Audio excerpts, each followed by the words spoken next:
Good morning, everybody. It is so very, very, very exciting to be here with all of you. Such a momentous day for Penn State and for Nittany Nation, and I could not be more excited to share some exciting news with you. First of all, I want to say thank you to our Board of Trustees. We have our Chair, Skylar, with us. We have Vice Chair Kleppinger with us. We have board members, Paterno and Olsey with us. Really appreciate your faith in me and all the board members for giving me this great, great honor of being the 19th president of Penn State University starting May 9th. Clearly, I did not anticipate that I would actually be hiring an AD as one of the first things I would do during my interim period. But thank you for your faith and encouragement to begin building my team with this important hire. I also want to say thank you to President Eric Barron and, of course, Sandy Barber. We will celebrate Sandy. That time is coming. So I just want to say thank you for the great work that they have done. As you all know, from the NCAA Constitution, as well as good governance, it's incredibly important that there's strong institutional control through the university president being the one to hire the AD. And I'm so proud that at this institution, that's exactly what we have done. I know the suspense is killing you all because you don't know who the next AD will be. But for a minute, if you don't mind, let me walk you through a little bit of the process that got us here, because I'm sure you have questions about that as well. When we began this process, I knew the characteristics that I wanted to see in my vice president and athletics director. I wanted someone who understood the legacy of Penn State and understood that we are a place where the student-athlete truly comes first, both the student and the athlete aspects of their lives. Someone who understood success with honor means a great deal to us, and that we prepare every single student to be successful when after the buzzer, whenever that is, when they finish their athletic career, we have given them the life skills and the education to prepare them to be successful. So student athlete first. Wanted someone who would be deeply collaborative to their core, because we know that the AD should seek to build partnerships, networks, relationships within the athletic department across our 31 sports, embrace them all, and of course, throughout the university and the larger Penn State community. We knew we must have someone with high integrity. Talk is cheap, everyone says the right words, so we wanted a demonstrated record of someone who acts with the highest integrity. Experience. Penn State is one of the biggest jobs there is for a president or for an AD. It's a destination job. So we knew that we needed an experienced leader. Financial and strategy savvy. You all know the changing marketplace of athletics. I'm not just speaking as a recovering banker, but just as a university president, I knew that I needed someone with very strong savvy in those dimensions. A record of fundraising. That's going to be critical as we grow all 31 of our programs. And of course, someone who is deeply competitive and understands that everyone who plays the game wants to do their very best, be challenged, and win. Someone who would be a coach of coaches and a leader of people. That was important. During the process, we also established a search advisory committee. I'll get to it in just one second. And they talked to their respective constituencies, student athletes, coaches, faculty, the community, and added a few more. They talked about working collaboratively with institutional partners would be a big part, including little things like helping our transfer students get to us more quickly, more nimbly, as well as build dialogue throughout the university. They asked for someone to continue the work of advancing the athletics organization, someone who could meaningfully interact with senior institutional leaders beyond the president. transparency in leading the athletics program, effectively communicating to everyone why decisions are made, and of course, be a thought leader on academics. After these expectations, I asked my chief of staff, I want to remind you all that this hire is my second superb hire. My first hire, I do not know where he is my chief of staff and senior vice president, Dr. Michael Wade Smith. I will confess I was a little disappointed. I told him that he needed to complete this whole process in 1 month. He almost made it. We took 35 days, but still, I give you an A for the outcome, Dr. Smith. And I will tell you a little bit about the process. We worked with Turnkey ZRG, a global leader in sports and entertainment. I know that Penn State has had a historical relationship with Turnkey ZRG and helped hire many of our coaches, so they knew the culture of the place. And I also had experience working with them as vice chair of the ACC in hiring the commissioner there. And for the search advisory committee, and it's advisory, the president makes the call, could not have asked for a better team. Ali Schlegel, student athlete on the women's soccer team, and the chair of the Student Athlete Advisory Board. We had Guy Gadowski, men's ice hockey head coach, Tamla Lewis, the interim athletics integrity officer, and Dennis Scanlon, a distinguished professor of health policy and administration, and the NCAA's, as designated, our faculty athletics representative. He's also director of the Center for Healthcare and Policy Research. So together, we worked very hard to find someone who exemplifies the best of Penn State and is ready to take it to the next level. That's what every leader wants. How do we go farther? How do we do better? Constantly looking back to what we do well and what we could do better. So this was a tall order, but I know that they delivered. I truly could not be more delighted with the person that I'm going to be introducing to you. Before I turn things over to him and tell you the name, which you do not know yet, I want to tell you a few of his accomplishments. This is an accomplished administrator with a 20-year career in intercollegiate athletics. Leadership roles at Boston College, Temple University, Loyola University Chicago, and Indiana University.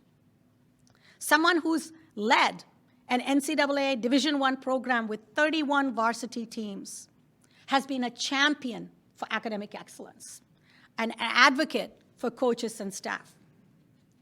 Under his leadership, their women's lacrosse team won its first NCAA championship and the first women's NCAA title for the school. Under his leadership, the student athletes set records for cumulative GPAs and graduation rates. And this is someone who gets the academic enterprise, went on to get the terminal degree, a PhD, so appreciates deeply the academic mission, has taught business, sports management, marketing, and is also a former college football student athlete. Incredible experience in coaching, academics, leadership, financial, facility management, fundraising, internal and external relationships. Originally from Illinois, earned a bachelor's degree in sports marketing management, master's degree in sport marketing administration, and doctoral degree in sport management, all from another Big Ten university. Much more than all of that, I love that this is a person who understands that when we say we are at Penn State, we say we are, not I am. Understands that we are only as strong as the families and communities we belong to and the families and communities we uplift. So I'm proud to introduce to you Linda's son, Betsy's husband, and the proud papa to Annie and Joseph. Please join me. I feel like this is a draft announcement, don't you? This is kind of cool. I'm so privileged to share that Dr. Patrick Kraft, William V. Campbell, Director of Athletics at Boston College, will be joining Penn State on July 1 as our next Vice President for Intercollegiate Athletics and Director of Athletics. Please give him a warm welcome. Thank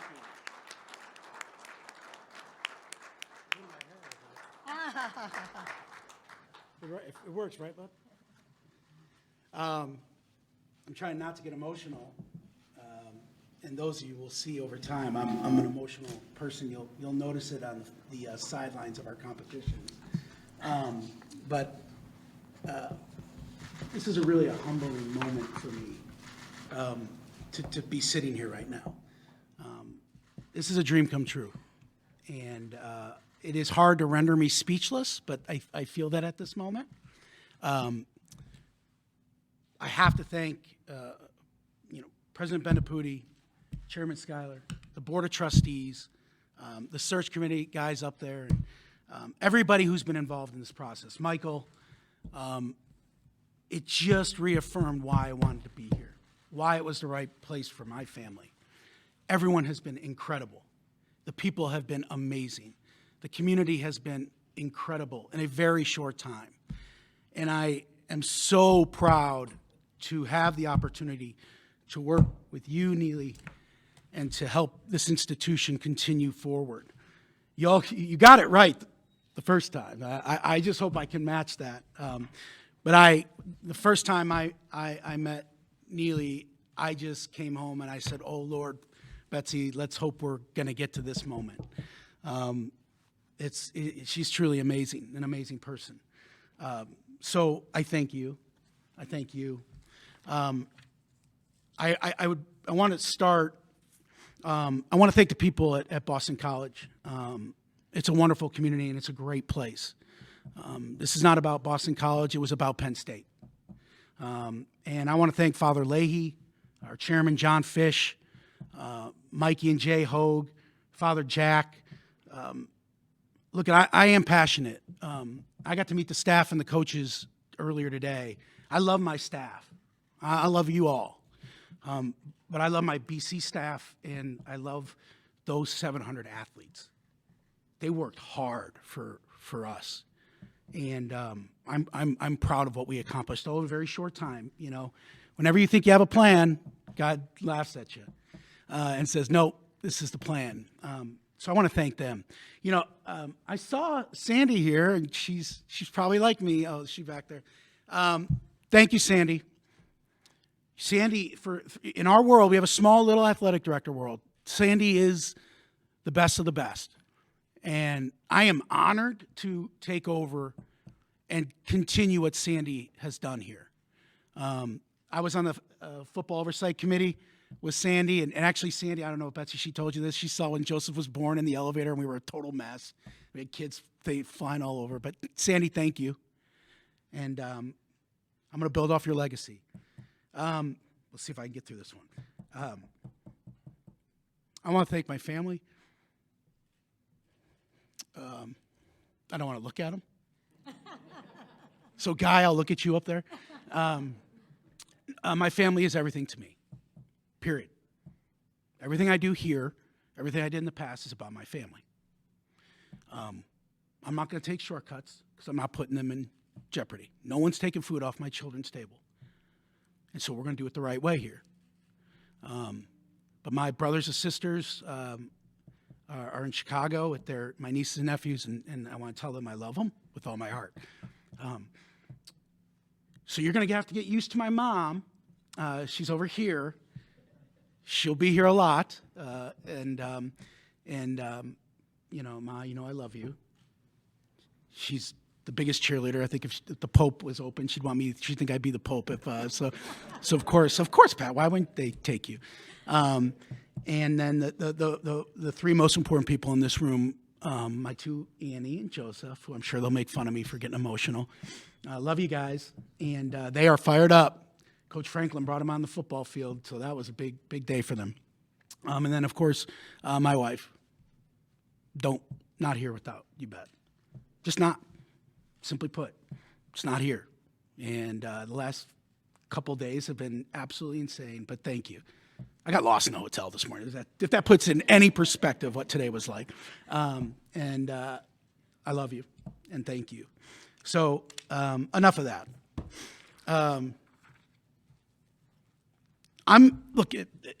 Athletic departments are a small piece of a greater institution. And I think it is important that we start there. The athletic department here is part of an institution in Penn State that represents academic excellence. It's an institution that is a leader in higher education. It's a top 25 research institution. It's an institution that is steeped in traditions, in core values of academics, respect, and integrity. It's an institution that's famously known the largest alumni base in the country, and I would say the most passionate alumni base in the country. The We Are community is powerful. The state college community is powerful. Penn State has it all. We in athletics are a piece of that. And I want everyone to understand that, because it takes this institution to help you achieve every aspect and every goal you have. I love what I do. I love it. College sports allows us, the folks up there and all of us involved, to transform young women and young men's lives. They come to colleges 18 years old, and some leave. Now with the COVID rules, some are leaving at 25, it seems. But in that period, we transform their lives. And I don't take that responsibility lightly. And for me, having been a former college student athlete and as a sport administrator, my passion is for the student athlete. Their experience is paramount. Everything will start and stop with the student athlete and their experience here at Penn State. I will promise our athletes, and I got to meet Allie, and she's amazing. She's an amazing representation for this institution, but I cannot wait to get in. The best parts of these jobs, and the coaches would echo this, is when you're with the athletes. But I promise them when I see them, they will have the greatest student athlete experience in the country, period. I promise you that. We will focus on the total mind, body, and spirit. When you do that right, you win. We'll focus on the mental health piece, which is a paramount issue in the world today, but really with college students, period, not just athletes.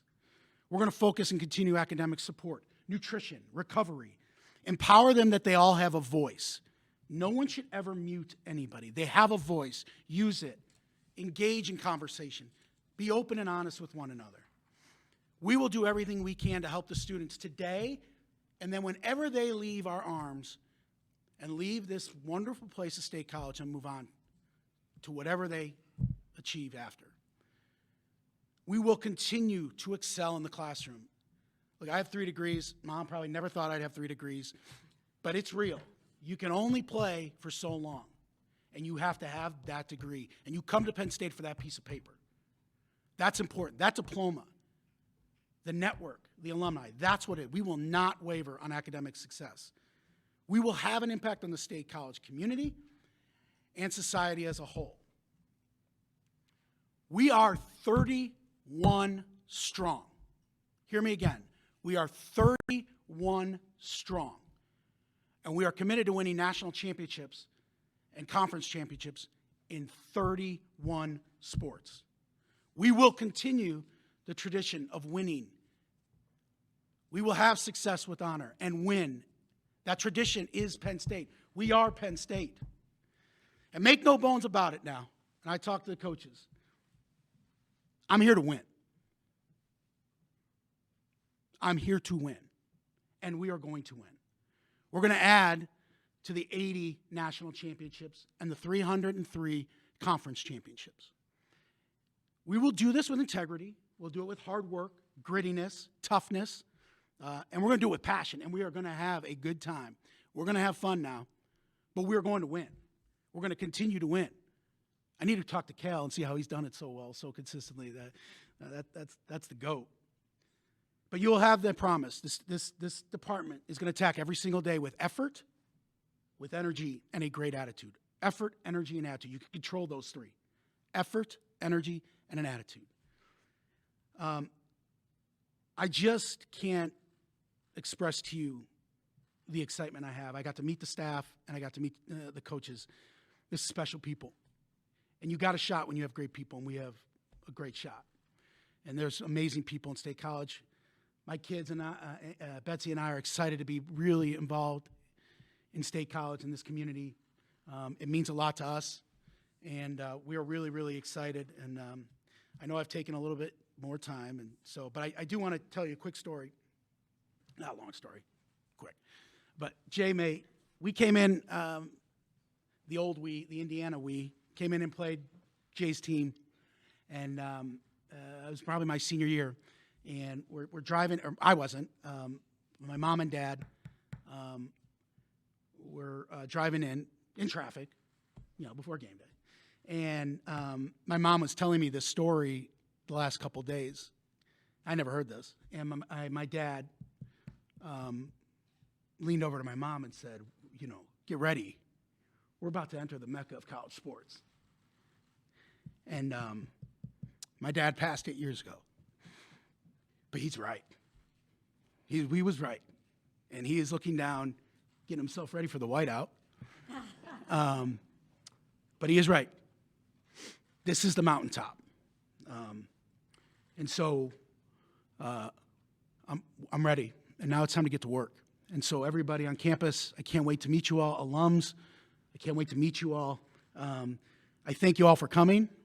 I really am appreciative of this, and I hope I get to meet as many of you as I can in the short order. But thank you. Thank you all for this opportunity. Thank you. Thank you, Betsy, Ma. And we are. Penn State. We are. Penn State. We are. Penn State. Thank you. You're welcome.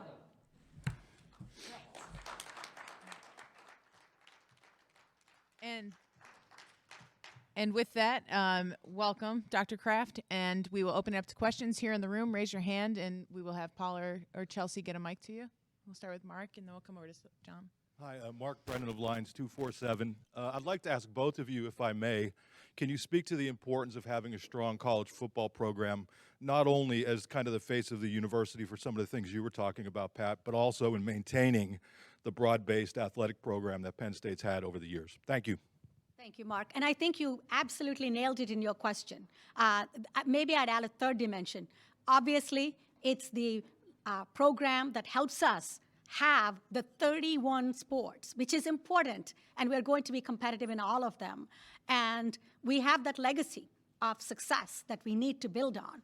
A third thing that I would say, this is my president role as the president of a land-grant university, which is supposed to be about social mobility and economic development. Just think of what Penn State football does for State College, for our surrounding communities. So I'm mindful of all of those, and it was important to get a leader who gets that and also understands that 31 teams and every one of those teams deserves the chance and the support to win.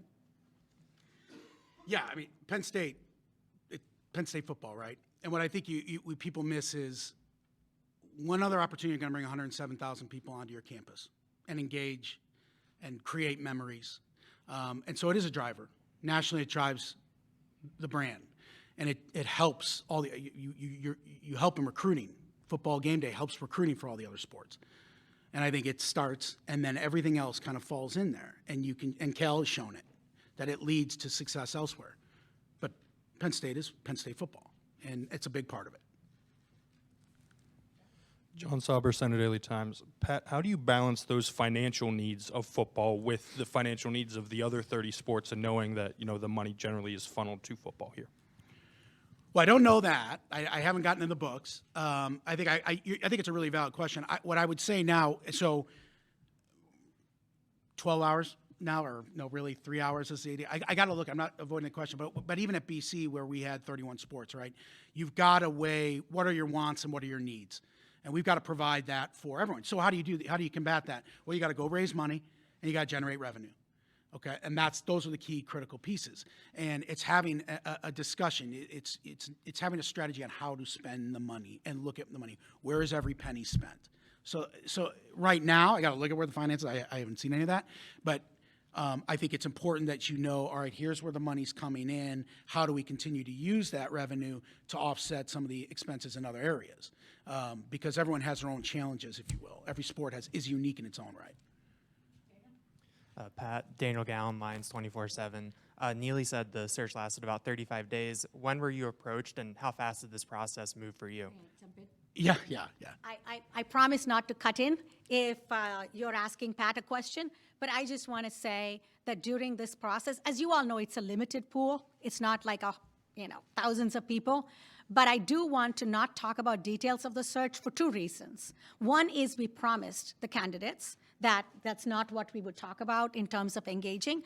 The second thing is, unlike faculty, like I'm a faculty member, we have tenure, So for many of the people, if they say, when not just about Pat, but it's a promise I made to everyone, and I want to act with the highest integrity. So those individuals, well, when were you contacted, when did you talk, might put their current employment in jeopardy. As you know, fans are not thrilled to hear, about their ADs or coaches. So I respectfully will tell you, we ran a thorough process and really talked to the best people out there. But respectfully, I ask that we don't do that because it puts other people at jeopardy as well. Pat, BenJonesStateCollege.com. James Franklin said that he wanted the next AD to be bold and aggressive and approach policy change in the athletic department that might not impact the university at large, but would streamline things on the athletic department side. How do you define those words yourself, and how do you balance change and avoiding doing things because that's the way they've always been done? Well, I think you got to look over, you really have to do a deep dive. It's not a little bit like the finances, right? You've got to go in and you got to look at it completely top to bottom. What I think, and James and I have known each other for a while, I think it's important to really understand the challenges, right? And understand where they lie and how. My job is to make sure that the coaches and the student athletes have everything they have, and then I need to go advocate for them. I need to sit down with colleagues across campus and say, hey, here's some of the pain points that we're having. How do I help that kind of progress through the system that is Penn State? But I can't be afraid to do that. We can't operate in fear. We can't coach in fear. We have to be, and you have to also communicate to the coaches that there is a process to these things. So whatever the hurdles or whatever, we just got to accept the challenges and move them forward. I think change is always difficult no matter what it is. But I think it gives you an opportunity to take a step back and look at the whole picture, right? And say, that's really good, and maybe we need to tweak this. That works. Well, let's take a new sense. I mean, the industry is changing before our eyes, and so we have to be ready, and we have to be nimble. I think that's really a key point to every administrator in college sports right now. Hi, Alexis Yoder, Daily Collegian.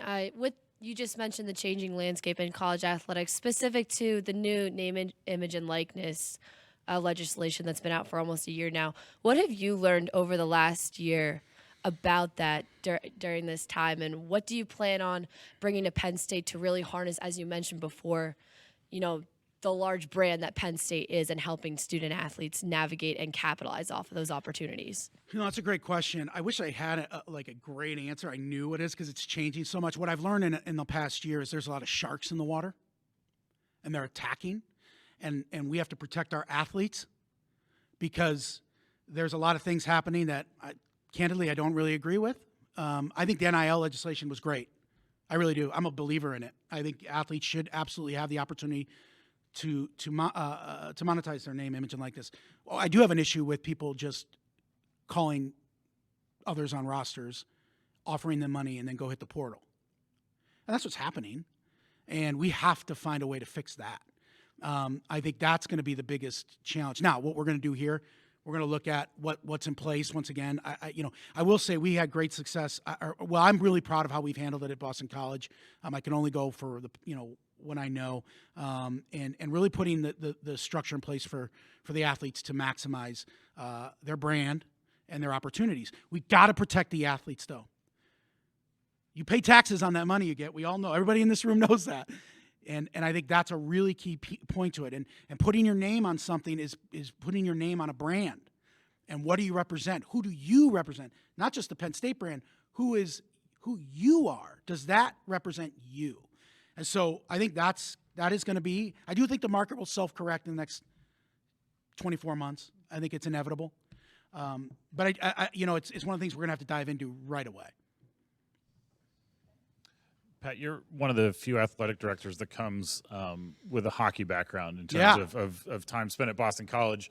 I know guys here, so this is maybe a loaded question to answer, but where does that fit into the piece of the puzzle for you? You know, hockey has always kind of been there financially, but obviously success can bring a lot of different things. It really can. Look at we just had the GOAT, the greatest of all time, retire, Jerry York in hockey. He's won more games than anybody in the country. So college hockey is an amazing sport. I love it. And I told Guy we're going to get to the Frozen Four. This is a strong area for hockey, and what I got to do is I got to help Guy get there. I got to help him understand that, what are his things that we can help get him there. But Guy, I think hockey is it's awesome, and it has a great following, very very loyal. It's like wrestling, very loyal fan base, and when you can do it really well. And where that stuff really helps a department, helps a culture. It helps everything when you start to win, right? And it helps development.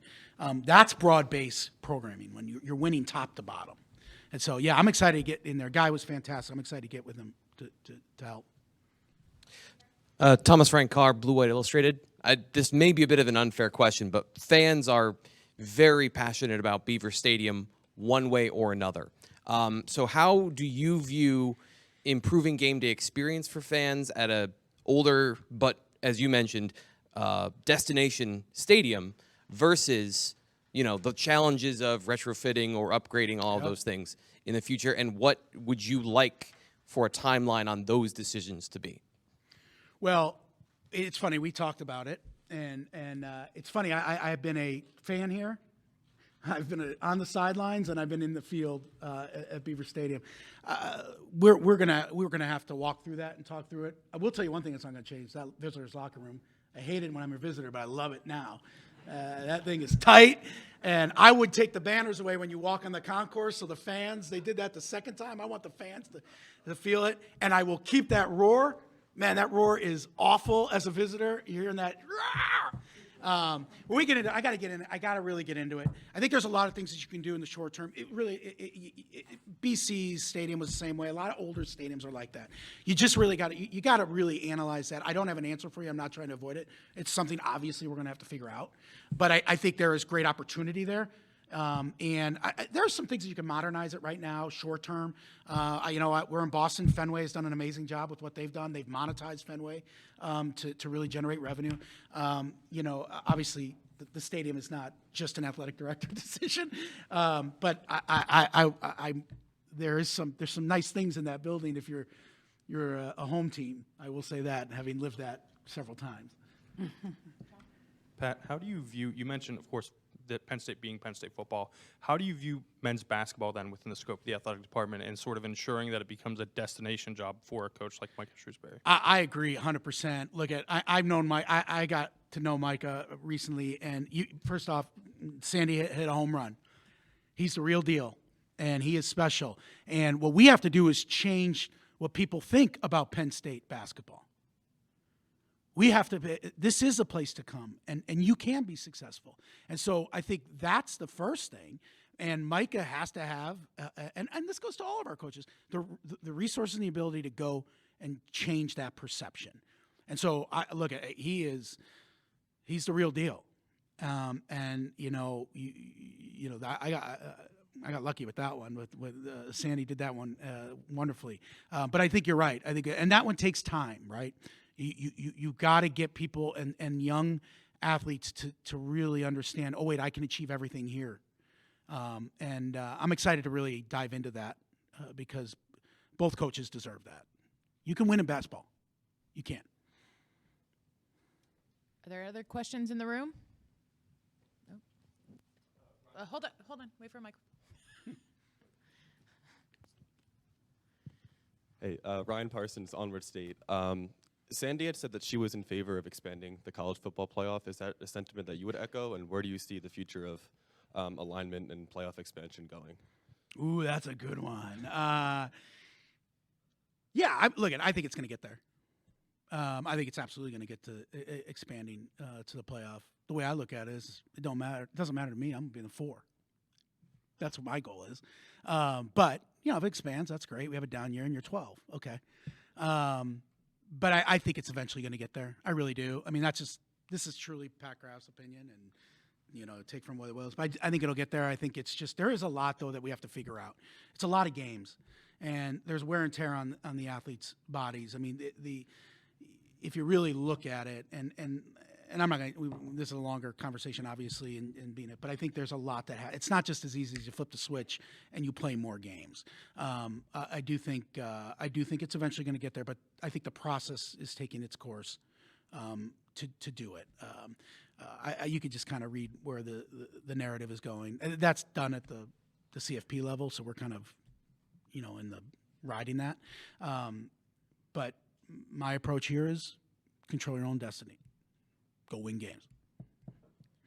Now we're going to move to our Zoom component. We will start with Greg Pickle, and then our next one will be Mark Wogenrich. Greg? Thanks, Chris, and thank you both for your time today. I appreciate it. Thank you. Pat, you have about, 2.5, 3 months until you start here at Penn State. What will your priorities be over the next few weeks, months to get ready to take over in July? And how much of that learning that you've been talking about will take place over that period? I appreciate that question. I actually think it's really good. I think it is equally as important how you leave a job, how you start a job. I have to close everything up in Boston, and they deserve that.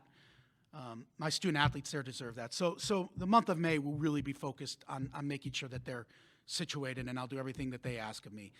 I do think June will be that period. It's hard for me to sit here. Actually, I'm kind of I want to get to work, and I'm asking questions, but it will give me a chance to be able to really dive into some of the things that's just been brought up here. Where are we at from an NIL perspective? Okay, what are the issues that we really got to walk up to from a student athlete, welfare perspective? Finances, really giving. So it gives you a little bit of time, but my goal is July 1, I'm off and running. And so I got that month to really figure out kind of our strategy moving in year one. And things change. But I'm anxious to take that time to kind of dive in. I'll probably be and Sandy's here. I'm very fortunate to have Sandy to lean on, because that's a blessing. You don't always get that, and so to have that kind of, hey, what's this look like, and have that discussion with her, which is really helpful. And I also got a couple field trips I got to go on, which that gives me the time, and I got some recess duties I have to do, which is awesome. We'll go to Mark Wogenrich, and then we'll go to Dave Jones. Hi, Pat. Thanks for your time. Wanted to ask you, how did Matt Rule figure into your process of learning about Penn State and this job? Yeah, Matt. I love my man, Matt. He had a good draft yesterday.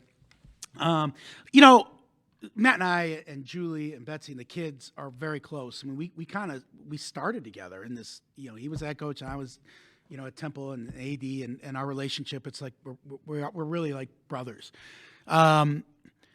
He really did help. We talked about it a lot, and I'll tell you an anecdote. But Betsy rolled when Sandy made her decision.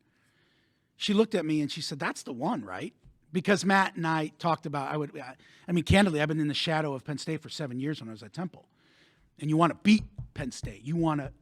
And Matt's a good sounding board. And when this process kind of came to fruition in a very quick window, he was a wonderful sounding board. What am I walking into? I know what it looks like, but what am I walking into? But Matt, bigger than Penn State. We talk about just how to run programs and how to do things and how to, live this crazy life in athletics that we have. But, Matt's a brother to me, and I'm proud of him. I'm proud of him and what he's doing, and he's doing well for himself, my man.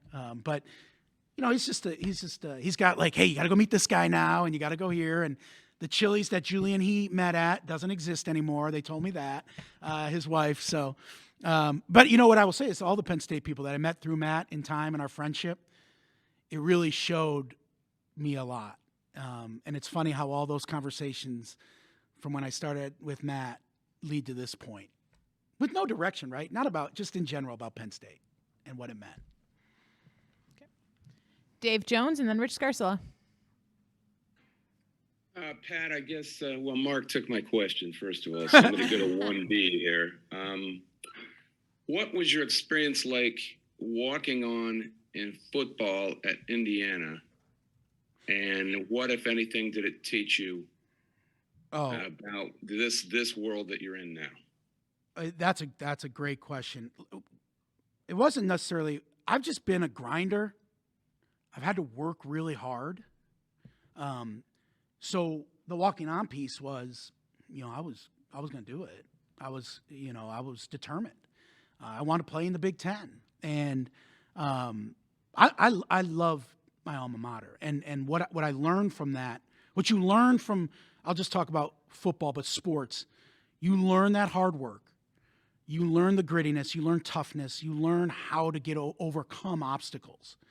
And I learned that in spades. I was around wonderful people and great mentors, many of which are around that, and not just in the coaching staff, whether it was strength staff or academic folks, and all of, by the way, when this broke, text me, and we're so happy. I think that speaks volumes because we're competitors now. And but I learned a lot from that experience, and honestly, I think it helps me do my job today because I understand. Even though it is a far more difficult world that these athletes live in, because we didn't have cell phones, and if we didn't want to answer the phone, we just didn't answer the phone. We don't have people having accessibility to us like we did then. I think these athletes go through a far more difficult situation, but I also understand at the end of the day, work hard and good things happen. Get after it in the weight room. Do the right thing. Show up for class. Be kind to people. You want to get people to support you in the stands? Don't be a jerk. Go and be people. Get to know people on campus. Get to be friendly with people in the dorms and the apartments. I was a backup linebacker and played the special teams, but I had a section rooting for me just because I was social. And so I think those things are time out. That is what it is. That's just college life. And I also learned that, like, college athletics is important, but you got to be a college student too. You got to embrace everything that is Penn State and everything that we have to offer. So all of those things, I think, really frames how I approach every day in this job. But there's challenges now that are way different, and we've got to understand that. We'll go 2 more questions. Rich Scarcella, then John Petishnock. Neely and Pat, I would just like to ask, how often did your paths cross in the ACC, and how and when did you first establish your relationship? Actually, our paths didn't really cross in terms of our spending time together at all. I knew, obviously, and conferences, things like that. Remember, too, that with COVID, a lot more of the interactions that normally would have happened didn't, so it was Zoom and so on. But I certainly knew of the reputation. Presidents, we are a small network too, so you just talk. So I knew of the reputation, but didn't really have any meaningful interaction. Our last question will go to John Petishnock. Hey, Patrick, welcome to Penn State. John here from the Football Letter. Hey, I don't typically ask 2-part questions, though I hope you don't mind me making an exception today. The 1999 game at Penn State, I think that's the game you're referring to when Indiana played here. Just what specific memories do you have from that day at Beaver Stadium? And then secondly, Dave kind of took my question, but if you don't mind just going into a little bit more detail, like how exactly did you go from being a walk-on to a scholarship athlete, and kind of how did that, how were you able to do that and have that type of impact with the team at Indiana? All right. You may have to help me on this side. I've been hitting the head a lot. The old school linebacker, the 4-3, you fill a lot of ISO. So I'll answer the first question first. My takeaway, well, the roar, and Jay, we played tough. It came down to, our quarterback played. Antoine was he was the real deal. I honestly, my biggest takeaway was actually Jay's dad. Every time you played Penn State, you didn't know if it was the last time you were going to meet Joe Paterno. So the game's over, and no matter how upset we were that we lost, there was a line to shake Joe's hand. And I was one of those people. And I called my dad, said I met Joe Paterno. And now, the second time I met Joe Paterno was 12 hours later because our plane didn't take off. So we were stuck on the tarmac. The Indiana football team is stuck on the tarmac, sitting on our bags. And this is the power of State College. Every hotel room was gone. Obviously, we were the homecoming. And every hotel room was taken. And so the entire football team was in the conference room, sitting there overnight, literally overnight, sleeping on chairs. And it was miserable. And we did get ice cream from the creamery, so that was the first time I experienced that, which was a win. But at about 6 in the morning, Coach came in and talked to us. And it was pretty incredible, actually. That didn't happen. That doesn't happen. And he came and spoke to the team. And he's like, "Hey, I'm sorry that this happened." In fact, when this came to fruition, my roommates, my teammates talked about it. We still talk about that moment. You're like, "Oh man, remember we got caught in the and that's a very that is a very memorable game, actually, because of all that." And so that would be my biggest takeaway from that moment. Indiana, I don't think there's any secret sauce to it. Work hard. I think, look, I'm an undersized linebacker, but I'll hit you in the mouth. And I'm aggressive, and I play linebacker, and I love the Big Ten. I love what I do. Like I said, I love college football. I love playing football, and the game means a lot to me. But I just worked hard. I don't know if there's I'm not avoiding your question. I just don't know. It was. I'm just blessed that I know Mom and Dad were very happy that they gave us a scholarship. But it was something that I worked really hard at. I worked hard in the off season. I had to work harder. And so I think that's why I'm here today, actually. Hope that answers your Indiana question. Thank you very much. Welcome, Dr. Kraft. Thank you, Dr. Bendaputi. We're Thank going you. to have a quick little photo opportunity here. We're just going to clear a couple of things so that it's a little bit of a clearer shot. So, Thank you, everybody. Appreciate Thank you, you. Thank everybody. you.